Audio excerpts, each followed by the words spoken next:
Hello, today I will give you a summary of the voltaic cell, otherwise known as the galvanic cell. The voltaic cell is divided into three main parts, which we will cover. The electrodes, which consist of the anode and the cathode. The solutions, right here and right here.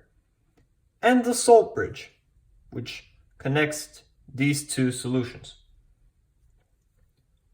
Let's start with the first part, the electrodes. We have two main electrodes, the anode and the cathode.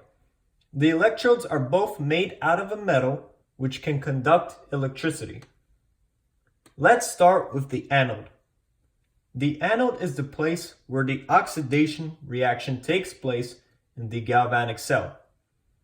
You can remember the oxidation reaction that takes place at the anode with the simple term anox, which is written right here. The oxidation reaction takes place when a certain species, an atom or a molecule, loses electrons in a reaction. This occurs at the anode, and the electrons that are lost travel away from the anode and across the wire to the cathode. So here are the electrons traveling across. That is why we assign a negative charge to the anode in the galvanic cell, because it, in a way, releases electrons towards, let's say, a sensor, which is used to measure charge. And because the electrons are negative, this sensor right here will detect a negative charge at the anode. Now onto the cathode. The cathode is the place where the reduction reaction takes place. A reduction reaction is when a certain species takes in electrons, and these electrons travel across the wire from the anode to the cathode. So the anode is where electrons are lost, and the cathode is where electrons are gained.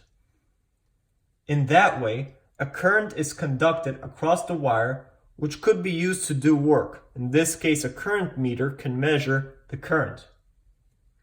We assign a positive charge to the cathode because when we measure its charge from the outside, let's say we have a sensor right here, the electrons are leaving from this sensor. Basically, they're passing through, but they're leaving away from here towards the cathode. So essentially right here, we will see a positive charge. All right, these were the electrodes. Now let's start with the second part, the solutions and the corresponding reactions.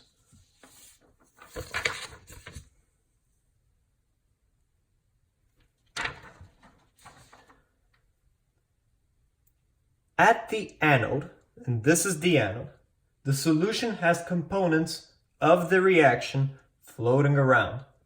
Most galvanic cells you will see on tests have a reactant metal which loses electrons in an oxidation reaction. Since they lost some of their electrons, the metal atoms turn into metal ions which have positive charges. In this case, the zinc, which is a solid metal atom, well, this thing is made out of zinc atoms. The zinc loses 2 electrons and therefore forms Zn2+, the zinc ion. In that way, the zinc ion cannot be considered a solid in this case, and it dissolves in the solution. So zinc goes to Zn2+, and 2 electrons are released at the anode. This is an oxidation reaction. Oftentimes, there's some sort of an acid or base used to dissolve these ions better in order for the reaction to proceed. In this case, the polyatomic sulfate ions right here is used to dissolve both zinc. In this reaction, it can dissolve zinc to form zinc sulfate, or it can dissolve, in this case, copper with sulfate to form copper sulfate. So this can dissolve in this solution, and that can dissolve in that solution. In the case of the anode, since Zn solid turns into zinc 2 plus, the ion, there are less solid zinc atoms in this anode bar thing. So essentially what happens is that the bar, the anode metal bar, loses mass because it loses solid zinc atoms, which convert to zinc 2 plus ions. So therefore, the anode's mass goes down. Meanwhile, at the cathode, there are also components of the redox reaction floating around. These would be metal ions, these metal ions, in this case copper 2 plus, waiting for their electrons to come down through the wire. So the electrons go inside the cathode, combine with Cu2 plus to form Cu solid, copper solid. In that way, the cathode gains mass, the mass goes up because it has more of these copper ions from the solution converting to solid copper, which settles on this cathode, and the cathode gains mass.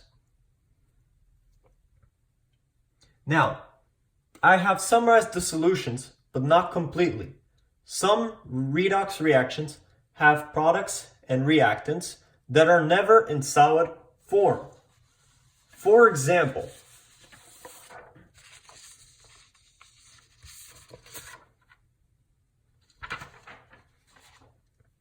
in this case, the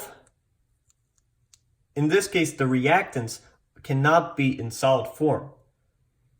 Here we have the following reaction at the anode.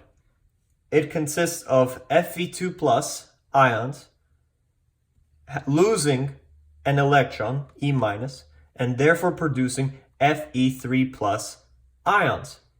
Now, electrons are being released here, but you cannot have a solid purely made out of Fe2 plus ions or Fe3 plus ions.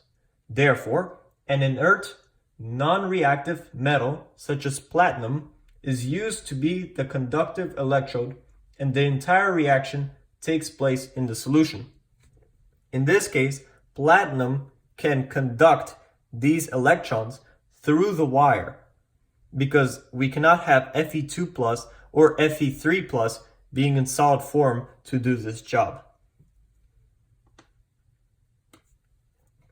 Now, onto the salt bridge.